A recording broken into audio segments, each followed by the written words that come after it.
Hello everyone, in this video I'll be showing you a Red Mage build guide for in Baltergate 3. Now the Red Mage is from Final Fantasy and I've played Red Mages in the past, so we're obviously going to want to have a rapier for our weapon, but the class that I'm going to take you through is quite interesting. We're going to be using the Bard, which gets rapier proficiency, as well as we're going to roll with a Sorcerer so that we can get ourselves the fire magic. And yeah, I'm going to go through the full build guide here and talk about gear at the end. This is a pretty cool build because it's actually quite fun to use. I really liked playing around with this when I was build testing this. And we just have to get Withers to stop talking about us being single there, and then we will be able to respec our character. So the Red Mage, we're going to be starting off with the Bard because I feel like the Bard has the strongest start, especially early on, because you'll get Song of Rest, which can be very powerful. Vicious Mockery is a really fun cantrip to use as well, so I really like that. And so for our cantrips, we're obviously going to take Vicious Mockery, but I think that if you're the face of the party, Friends is very useful because it's going to help with a lot of getting advantage on concentration checks whenever, or charisma checks whenever you're talking to people. I think Minor Illusion works really great for this build though, because we're going to be using Fireball, and Minor Illusion is going to bring people together for those fireballs. So I like to have Healing Word. It's a bonus action. We don't want to heal, but if you have a teammate that's downed, you can use this to bring them back up, and it's not going to use, you won't have to walk up to them, and it'll only use a bonus action. We got Dissonant Whispers here, Tasha's Hideous Laughter. This can be a good crowd control, but Long Strider can be a nice, if you want to add some movement speed to like your martial characters, just to get them around the battlefield a little bit easier. Animal Friendship or Speak with Animals. There's some really nice flavor choices here, but I really like Thunderwave for a pushback early on because you can knock people off ledges with that. And Tasha's Hideous Laughter is a pretty decent early game, but also I like Sleep too. It gives you 24 combined health points sleep, which can be very useful early on. For our weapon, we're going to just Violin there, and for our ability score, now this is where things get interesting. So I'm using the Dexterity Gloves because they can be gotten very early on in the game, and that allows us to dump a stat. So we're going to dump our Dexterity so we can focus a bit more on our other stats. Now, Charisma is a nice one to have as high as possible. We're going to go 17, and if you use Hag's Hair, that takes that to 18, which gives us a nice +4 to our Charisma check, so we really like that. Now, we can keep our Constitution high. You don't have to dump your Dexterity. That's just an option that I'm going with here.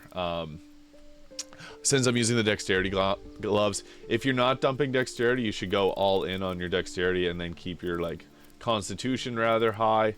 So if you can get something like that roughly, that works pretty decent. But we're dumping our Constitution, we're dumping Dexterity. For the purpose of this, maybe I'll leave my Dexterity as high as we can get it. We'll leave Concentration or Constitution because we can get an amulet that'll set it to 23, and that can be very useful in the game. Just you'll see why. And having a decent amount of strength for our proficiencies there is pretty good. But something along the lines of that, if we're not dumping Constitution, I guess we can go somewhere higher in there. But we want to focus on Dexterity for our weapon skills, Charisma for our damage, and then Constitution just for survivability. But we got the amulet there. So it really depends on where you're at in the game. Early on, you're going to want to have Dexterity, Constitution quite high. And later on in the game, then you can start to dump them. Dexterity can be the easiest one to dump, though, because we get those gauntlets fairly early on. Now we're going to take another spell here, whatever one you want from this pick. There's not that great of spells early on. So we're just going to take that for our next level Bard. But we do get Song of Rest, which is a really nice, gives you an extra short rest, basically. So if you have a Warlock in your team, it's going to replenish their spell slots. Then we get our level 2 spells, which Heat Metal is actually a pretty good one to have. It's a concentration, though. 2 to 16 damage, so 2d8 of fire damage, and it gives them disadvantage on attack rolls and ability checks. So that can be quite useful early on.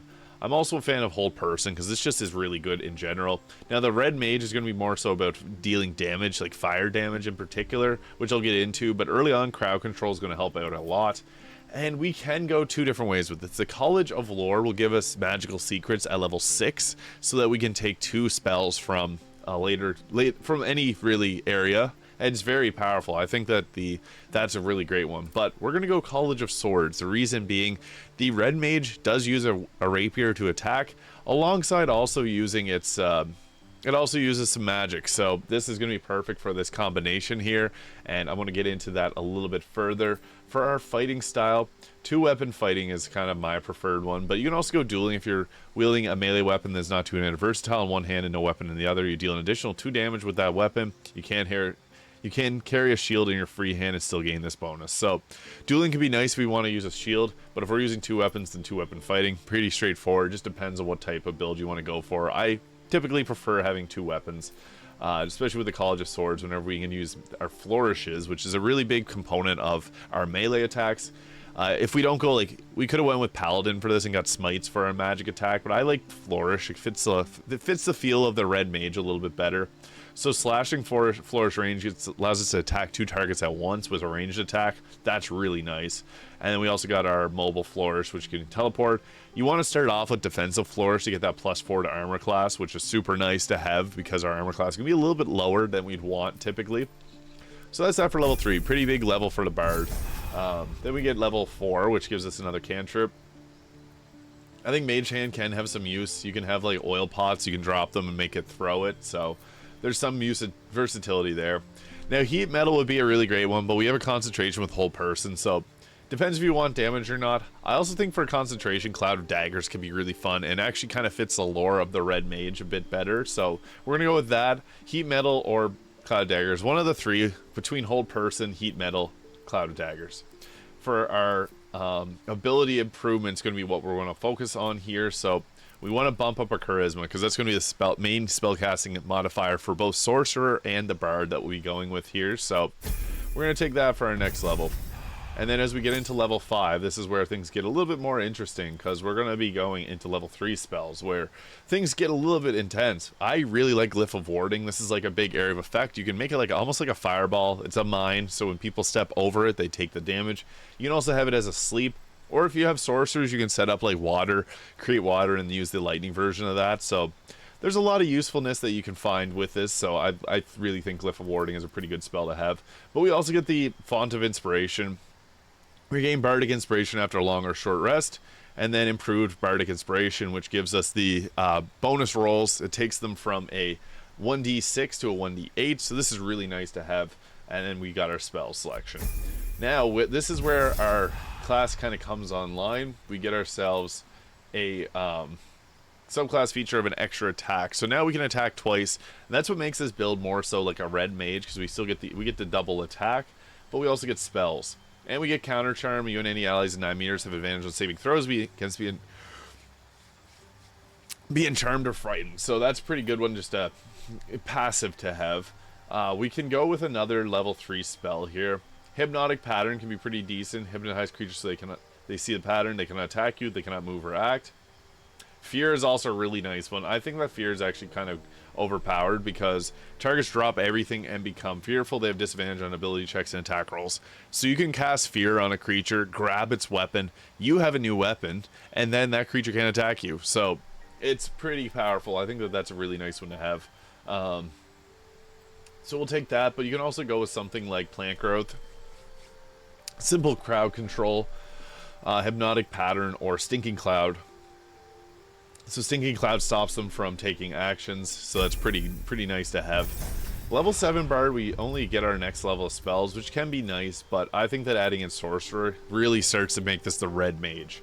Now, for our cantrips, we're going to go with Firebolt's just a nice one to have, because fire damage, obviously. I don't like the acid or poison damage. They're not as impactful as other choices that we have here, so I like Ray of Frost, just for, I guess, options. It's not really a Red Mage spell, but if you have water set up, you can use that or Shocking Grasp.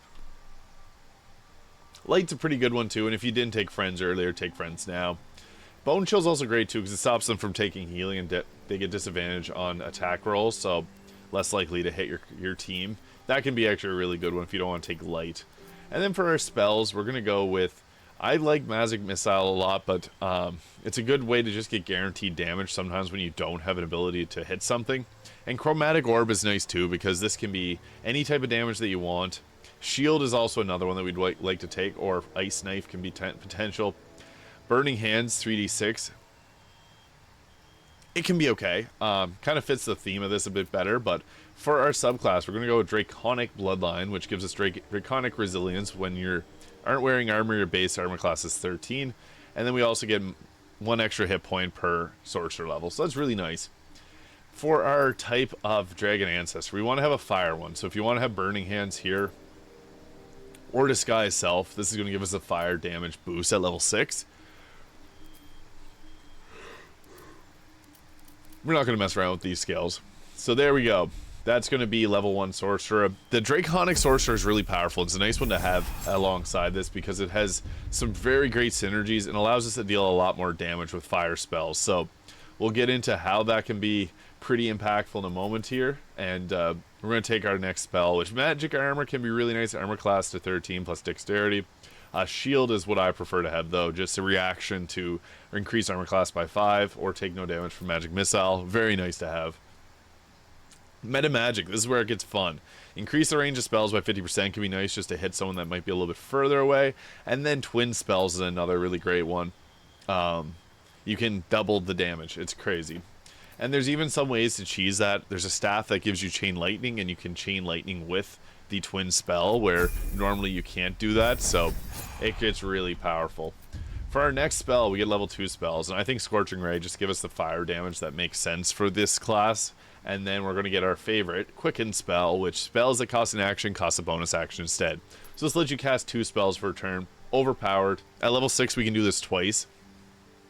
It's pretty nice. So we'll take that for our Meta Magic. And that's that for that level there. What makes the Red Mage really fun is you get fire damage, but also you can get in close and stab. So it fits. It's not like the perfect build, but it is a lot of fun, to be honest. And we get some defensive options as well, so we can set up ahead of time. Invisibility can have some use. Darkness too, if you have a team surrounding it. Enhanced ability can be useful too, and Misty Step is probably a better option just for the mobility, because again, we can use that with a bonus action and then go in and do our double stab if you're able to get into close range. For our next ability improvement, there's a few different ways that we can go with this. Since we're light, we can wear light armor, increase our dexterity a little bit. I think that alert, though, is probably one of the best options for this class, because in increased initiative, you want to get in and get the damage in early on. So I think that, yeah, we'll go with that. Alert. Ability improvement, too, if you want to just pump up. If you didn't increase your charisma and if you didn't dump your stats, you can take up dexterity or constitution a little bit further. But next, we got our level 3 spell slot, and we're obviously going to be taking Fireball. This is kind of what this whole build is centered around. You get an 8d6 of fire damage. Very effective, quite high damaging. We want that. And then you potentially could get rid of one of your previous level spells, but we'll just leave it at that for now.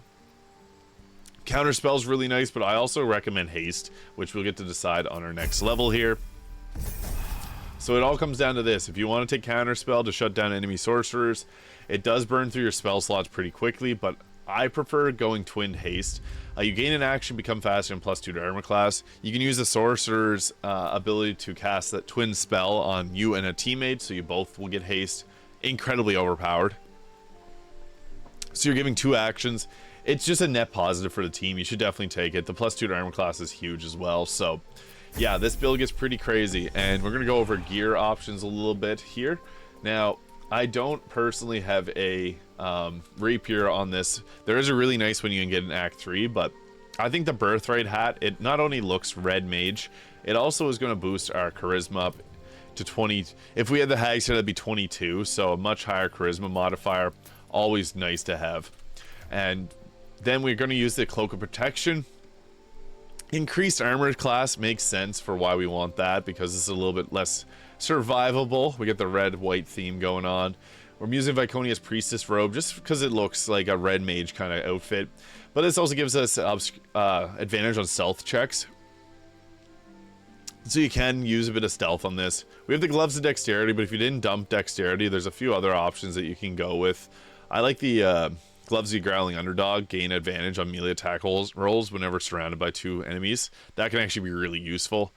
Gloves of Dexterity just allows you to dump your dex early on, which is really nice. And Bracer's Defense if you're not wearing armor. I guess I could go with that. We would have 20 AC there, so that's a little bit better. If we had our Dexterity higher, that would have been obviously a lot better too. Disintegrating Nightwalker, Nightwalkers is good to have Misty Step if you didn't already take it from somewhere else. You can also go with like the Helldust Boots, because that's just a good option to have. It allows you to teleport with a fire explosion too. That's really nice. And then I like the Amulet of Greater Health for advantage in Constitution saving throws, which we do have some Constitution saving throws here. We get a lot of options for spells. We got Killer Sweetheart for next attack will be critical hit, since we do get in the melee zone often. And then we have Caustic Band to add a little bit extra of acid damage as a damage rider. I'm using the Bloodthirst and the Crimson Mischief because these two weapons are really powerful late game. So you can see there, they give you different options if they're in the main or offhand. Doesn't perfectly fit the build, but they're both red, so it goes alongside it. I would recommend having a Rapier though. But what's nice about this is we can use our twin spell, and then we can haste, and we can haste ourselves, and then we can haste someone else. So this is really crazy because that allows us to get an extra action, get advantage on dexterity saving throws, movement speed is doubled, and can take an additional action. The additional action is huge with the extra armor, so 10 turns of that is crazy. We can actually do a lot with that because that means we can cast multiple spells. So in our turn we can go boom boom 2 spells. That is really powerful. So we can even go with like a fireball, and then we got our ability, infinity ability, which we can use some sorcerer points for. And then we can hit another fireball. I don't want to hit scratch, but you get the idea. Multiple fireballs, and then on top of that all, we got quicken spell to drop another fireball. It gets pretty intense, so just wanted to show this off because it is quite a powerful build in Baldur's Gate 3, the Red Mage, which is a very interesting one. Thank you so much for watching. This was a requested video, so thank you for any requests. If you have any other requests, let me know, and I'll see you all in the next video.